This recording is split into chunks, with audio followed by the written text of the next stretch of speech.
An inland sea on the northeastern corner of North America. A miraculous web of saltwater inlets and waterways, islands and anchorages. These are the DOr Lakes of Cape Breton Island, home of osprey and eagle, of lobster and oyster, of the native Micmac and the Gaelic-speaking Scot. The best way to see the DOr Lakes is from the deck of a little ship, and that's the way I'll show it to you.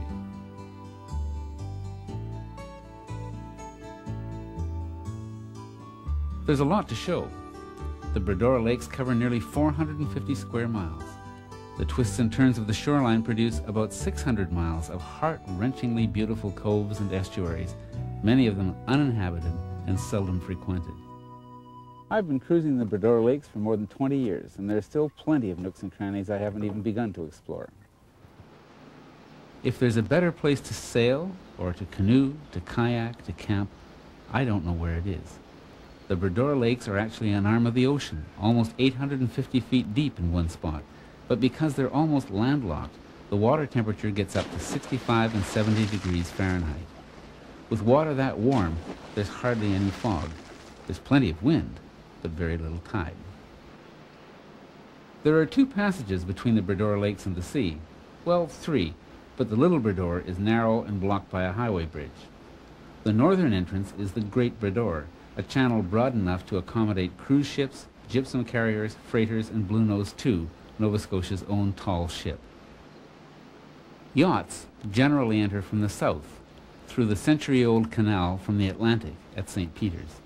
As the 3rd largest town on the lakes, St. Peters is a good service center, with a bank, liquor store, inns, restaurants, and so forth. It also has a full-service marina. You'll often encounter the name Dennis on the lakes, River Dennis, Dennis Basin, and so on. Those place names honor Nicolas Denis, the French trader and explorer who established the first business in Cape Breton, in St. Peters, in 1652. He had a string of trading posts up through the Gulf of St. Lawrence as far as the Gaspé. This little museum is dedicated to his memory.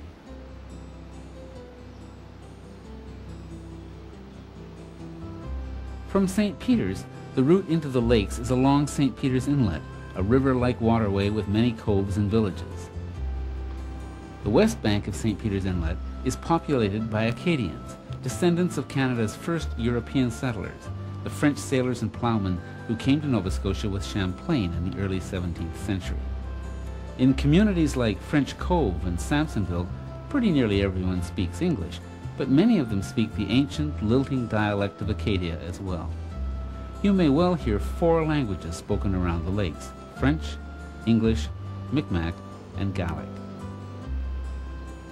There's no real danger in the sinuous passages of St. Peters Inlet, but there are plenty of opportunities to run aground and embarrass yourself. I know, I've done it. This fine little book, Cruise Cape Breton, has detailed charts and sailing directions for every little harbor on the lakes, and a good many harbors outside the lakes as well. It's an excellent general source of information about Cape Breton, too. Cruise Cape Breton is indispensable when you're feeling your way into lovely little harbors like this one, Cape George Harbor, the last cove in St. Peters Inlet. It's difficult to reach by land, though not impossible, and it's one of my special favorites.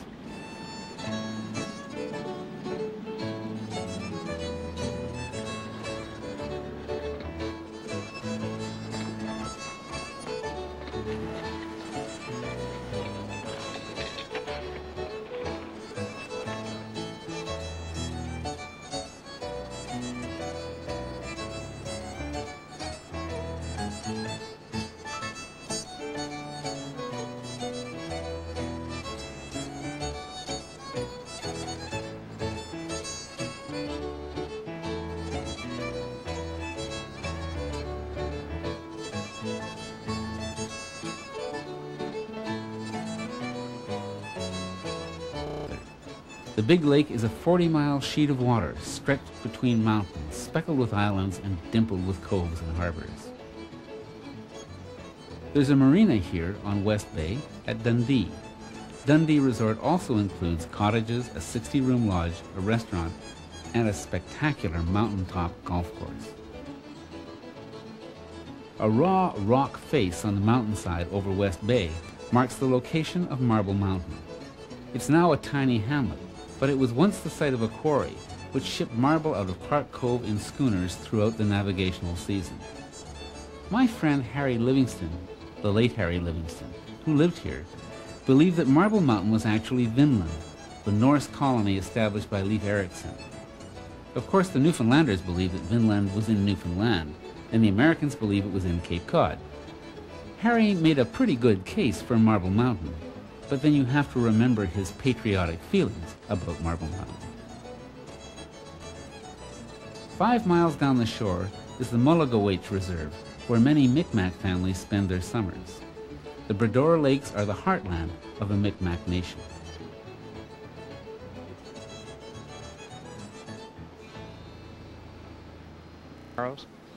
That was great fun. There are all kinds of, too many spots to name.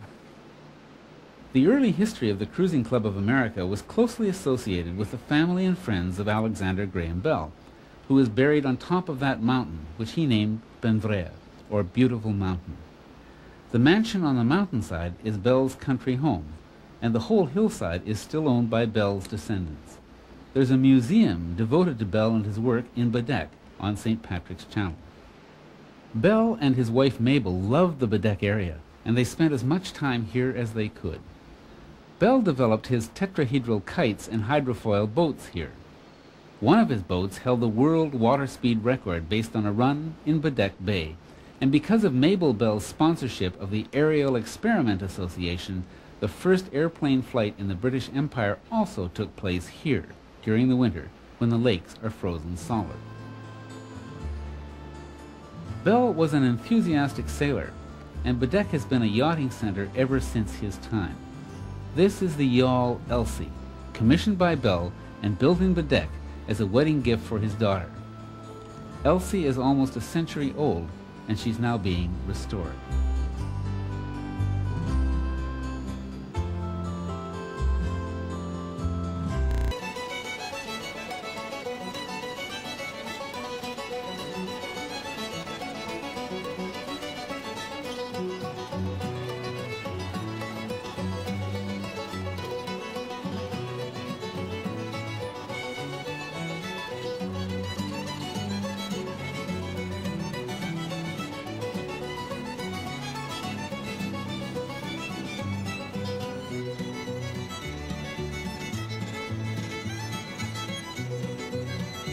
Bedeque's facilities for sailors include a yacht club and 2 maintenance and repair facilities, Bedeque Marine and the Cape Breton Boatyard.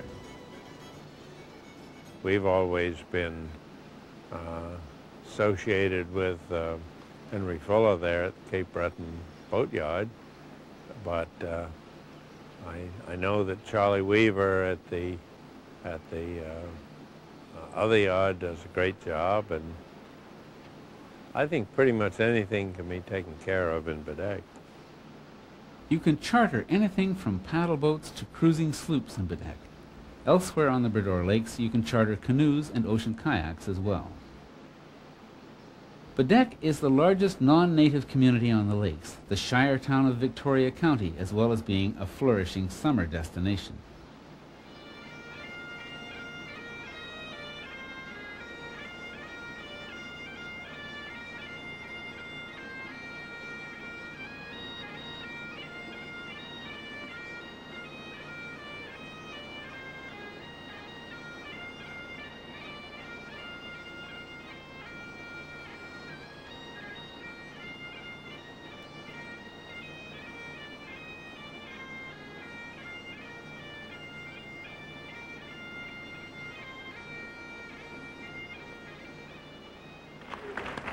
It's also the home